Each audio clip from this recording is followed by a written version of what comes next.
Turns on this program because I turned to my right. Oh, and the big fella, Damien Woody is back. Good. And then over on the other side, the one, the only, Paul Feinbaum has made his return. It really is the start of the football season now. Good morning, Paul. Good morning. For some reason, I feel like calling you Sir Paul. I don't know why. To come. If we had that in this country, I feel like Paul Feinbaum would be knighted. I don't even know what I mean by that myself. Meanwhile, let's get to the top story of the day, and it is this strange sight in Indianapolis yesterday. What was Andrew Luck's locker sitting empty after his shocking retirement on Saturday night. The Colts practiced yesterday for the first time since this news broke, where Luck's head coach and teammates were all emotional and supportive of his decision. Someone asked me a question the other day. Is there any sense that you felt like Andrew is letting down the team?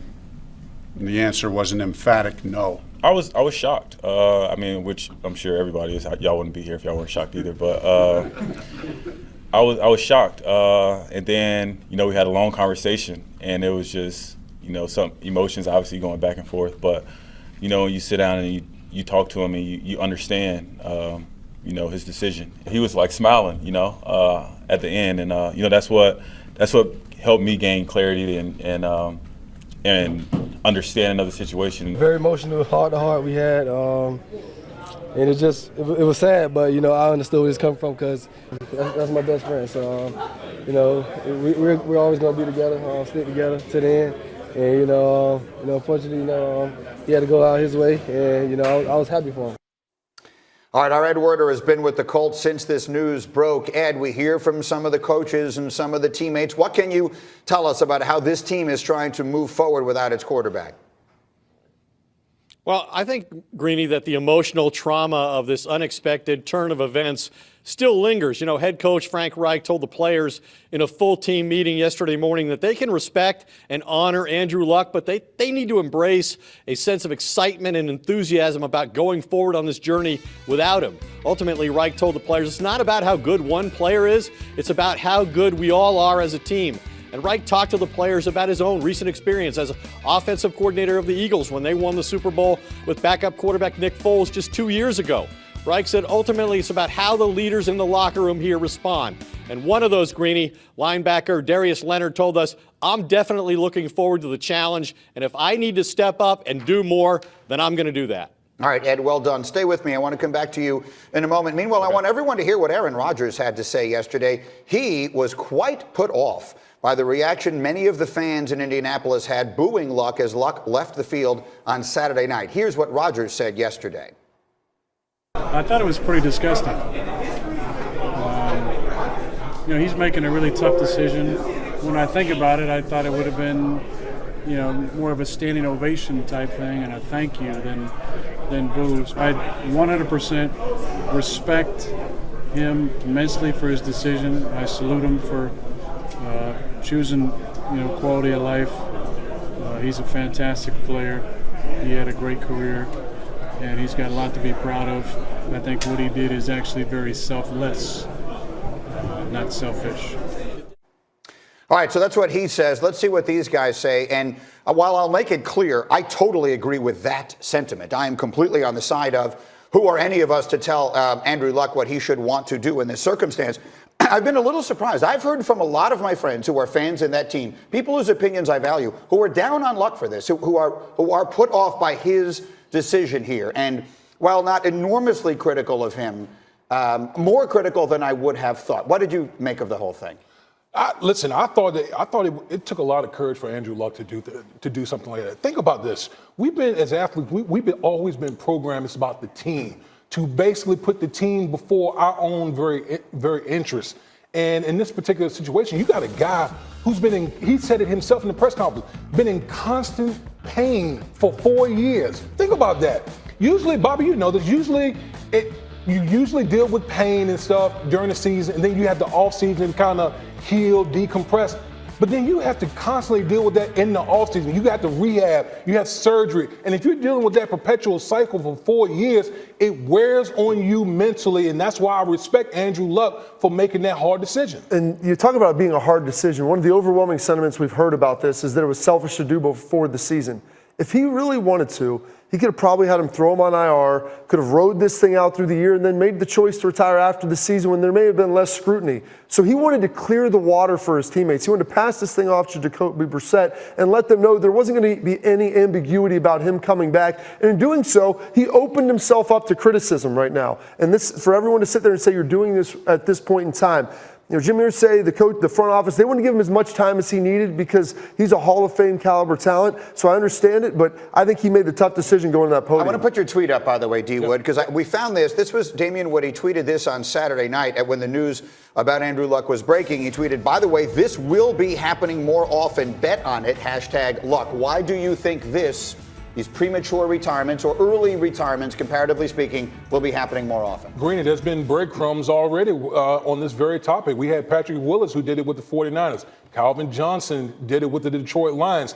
Really, what brought all this focus in was now we got a big-time quarterback in the prime of his career doing it. That's really the TNT to this whole aspect. I think with guys, number one, guys are becoming more, I think, financially, more financially aware of their situation. They're doing better as far as their resources, which enables them to make these type of sound decisions. And the more information they get as far as injuries are concerned, they're thinking about quality of life 10, 20, 30 years down the road. As well they should. And I support players thinking that way, of course.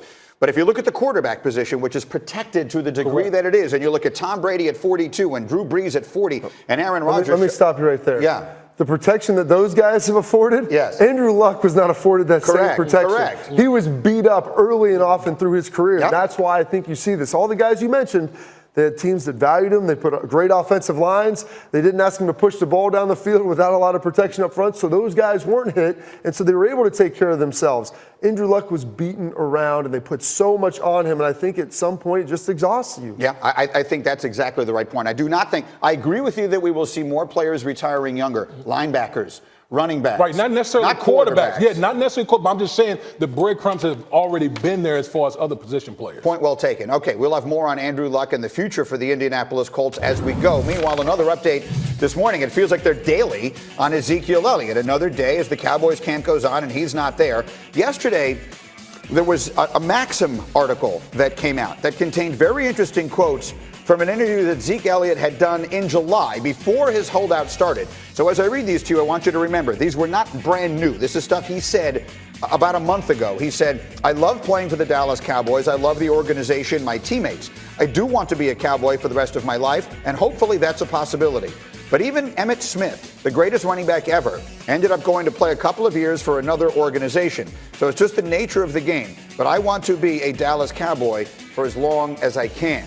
All of us who remember Emmitt Smith in an Arizona Cardinals uniform can't get that image out of our minds. As I bring Ed Werder back into the conversation, we repeat, Zeke did that interview in July. Here we are now, it's almost September, and he still isn't with the team. I know you've been talking to people who are close to Zeke. What can you tell us? Yeah, well, Greeny, I think we need to put him in perspective first and, know this about Ezekiel Elliott. In every season where he's played more than 10 games, he's won the NFL rushing championship, and the Cowboys have been division winners.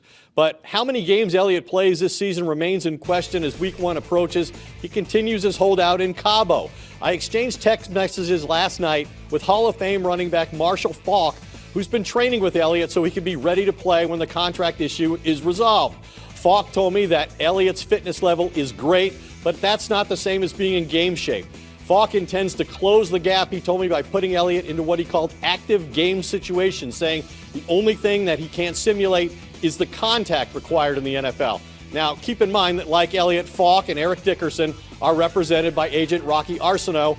Both Hall of Fame running backs have been publicly supportive of Elliott during the holdout.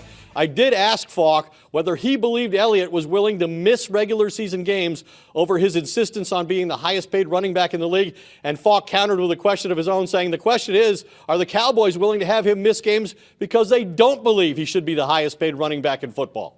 Yeah, that really is the interesting way that we see this standoff working out. Ed, great to see you as always. Thank you. And we'll try have a feeling the way things are going. We'll talk again tomorrow. In the meantime, as I bring this to the table, let me put the schedule up there because he just brought it up right there. The Cowboys open with two very important games. You can look at them any way you want. You can suggest these games are winnable, and maybe they are, but they're the division games. So if you're playing them at less than full strength and you should find yourself losing these games, it's putting yourself behind the 8 ball right off the bat. They open with the Giants, then at Washington. So those first two games right there. I'm going to ask you guys both. You both played the NFL a long time. You both played this game, and you understand what it takes to play it. If you're Ezekiel Elliott and you're still holding out, are you rooting against your team, watching weeks 1 and week 2, understanding what it would do for your leverage if they should lose? Yes, absolutely. Listen, we've already established that Zeke has no leverage, right? Yes. The fact that Zeke has 2 years left on his contract, plus what the Dallas Cowboys can do beyond that. Okay, so he's doing the best thing, the only tool he has in his toolbox, which is to hold out.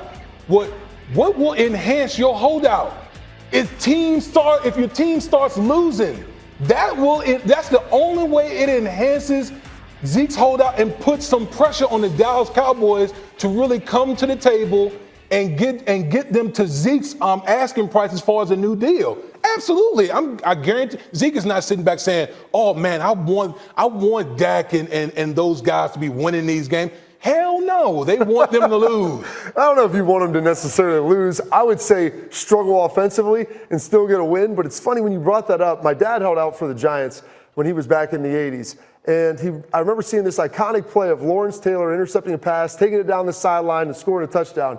My dad looked at me and goes, "That play right there ruined my leverage." He's like, "They won the game, and because of that," he goes, "then I had to go back, and I got a little better deal, but it wasn't as good as what it would have been had they lost that game." And so that's how it works. When teams need you more, they're going to come to the table. You know, I haven't had you here, big fella, in far too long, so I haven't had a chance to ask you this, and I'll sort of wrap up this part of the conversation with it. If I were to say to you the following statement, the Cowboys are a Super Bowl team with Zeke Elliott and are not without him, would you suggest that is a true statement? Do you see it that way? That's absolutely true. I came out and said with Zeke Elliott, I predicted the Cowboys would go to the Super Bowl this year. I think that's how much Zeke Elliott means to the Dallas Cowboys. He controls the clock. He keeps the defense fresh. He helps Dak Prescott in the passing game. He protects Dak Prescott, you know, as far as pass protection. He means so much to the Dallas Cowboys. I don't know if any other running back has more worth to one team than Zeke does to the Dallas Cowboys. They've constructed this whole team around him, and that defense is so good, partially because they don't have to be on the field that often, like Woody said. And one of the biggest attributes that Zeke brings, he's not just a guy that runs the football. The reason why he helps Dak so much, too, is when you can flip a screen pass out there and let Zeke weave for 40 yards, there's no better play in football for a quarterback. A nice short throw, and you let your running back do all of the work. So that is his leverage. He has no leverage on paper. His leverage is the Cowboys desperately need him, and they have a Super Bowl team around him. It'll be fascinating to see where this goes. Meanwhile, I have some sneaky big news